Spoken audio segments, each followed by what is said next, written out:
किशोरी लाल जी के बेटे राघव की शादी की बात जगह जगह चल रही थी, लेकिन किशोरी लाल जी को कोई लड़की पसंद ही नहीं आती थी। और उसकी एक ही वजह थी, किशोरी लाल जी का लालची होना। उनको लड़के वालों से मोटा दहेज चाहिए था और इसी चक्कर में एक दिन वो एक बहुत पैसे वाले के घर अपने बेटे का रिश्ता लेकर पहुंचे। उस आदमी का नाम था ओम प्रकाश। देखे किशोरी लाल जी, मेरी एक ही बेटी है और मेरी सारी संपत्ति जायदाद सब कुछ मेरी बेटी नैना का ही है। पापा, नाम से लगता है बहुत खूबसूरत होगी। कितना अच्छा नाम है ना, नैना। हाँ, वैसे बात तो सही है आपकी। अब इतना पैसा है, जमीन जायदाद है, इकलौती बेटी, आप भी क्या करेंगे? सब कुछ उसे ही देंगे ना। बिल्कुल ठीक पहचाना आपने। बस बेटी की शादी और सारी जायदाद उसके नाम। पापा, बिना देखे हाँ कर दीजिए ना। इतना अच्छा रिश्ता फिर कहाँ मिलेगा? माला माल हो जाएंगे हम। मैं अपनी बेटी को बुलाता हूँ। अरे नहीं नहीं नहीं नहीं, आपकी बेटी का नाम नैना है, सुनकर ही लगता है बहुत सुंदर होगी। रहने दीजिए अंकल, मैं तो आपकी बेटी के नाम से ही इतना खुश हो गया हूँ कि उसे बिना देखे शादी करने को तैयार हूँ। अब तो मैं उसका चेहरा सीधे शादी के बाद ही देखूंगा। और इस तरह राघव नैना का चेहरा नहीं देखता और उससे शादी कर लेता है।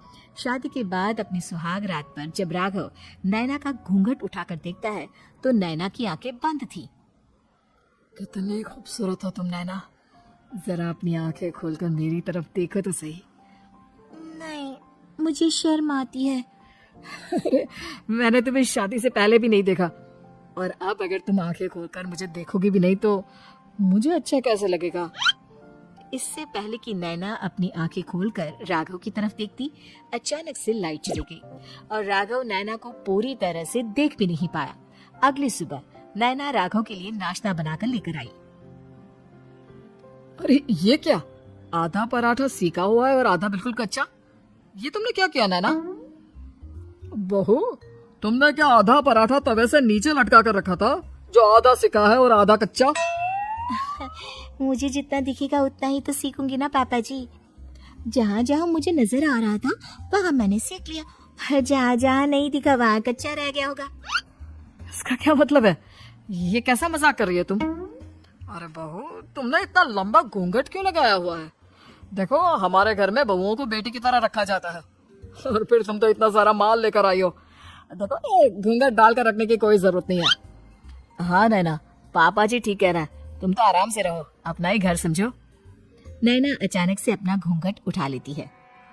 अरे ये क्या पापा, नैना की तो एक आंख फूटी हुई है।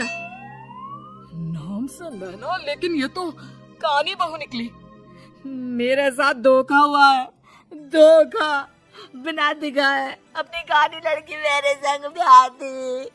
मुझे कानी भी नहीं चाहिए। मुझे अभी ओम प्रकाश जी से बात करनी पड़ेगी। आखिर उन्होंने मेरे साथ ऐसा किया क्यों? अरे, आप लोगों ने ही तो पापा से कहा था कि आप लोग शादी से पहले मुझे देखना नहीं चाहते।